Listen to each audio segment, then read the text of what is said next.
नमस्कार दोस्तों, इस वीडियो में हम बात करेंगे सहायक आचार्य की होने वाली परीक्षा जो उत्तर प्रदेश लोक सेवा आयोग कंडक्ट करा रही है।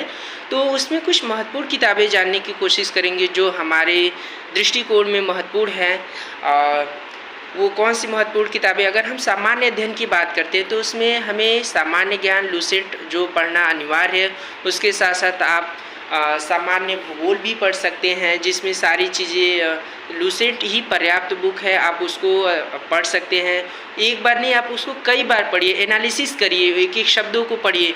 उसके साथ साथ अगर हम हिंदी साहित्य की बात की जाए तो उसमें शुक्ल का इतिहास हमें पढ़ना सबसे ज़रूरी है। शुक्ल का इतिहास सबसे वैज्ञानिक और सबसे प्रामाणिक इतिहास है जो हमें हिंदी साहित्य के प्रश्नों को हल करने के लिए बिल्कुल सरल माध्यम को हम समझ सकते हैं। उसके साथ साथ नगेंद्र का इतिहास हमें देखने की ज़रूरत है, फिर हजारी प्रसाद द्विवेदी की इतिहास हमें देखने की ज़रूरत है।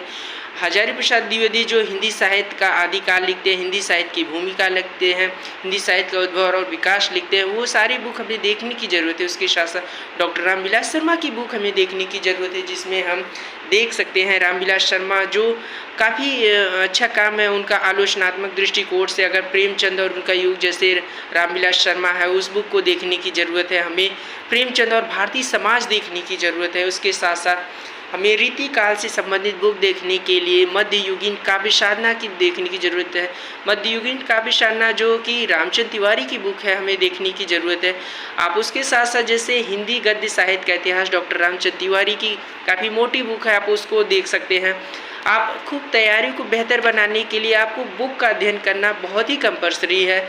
आप बिना अध्ययन के आप किसी भी एग्ज़ाम में आप सफल नहीं हो सकते। कुछ हमें महत्वपूर्ण बुक है जो हमें अध्ययन करने की ज़रूरत है, जो सहायक आचार्य हिंदी विषय से होने वाली परीक्षाओं के लिए उपयोगी है। नमस्कार।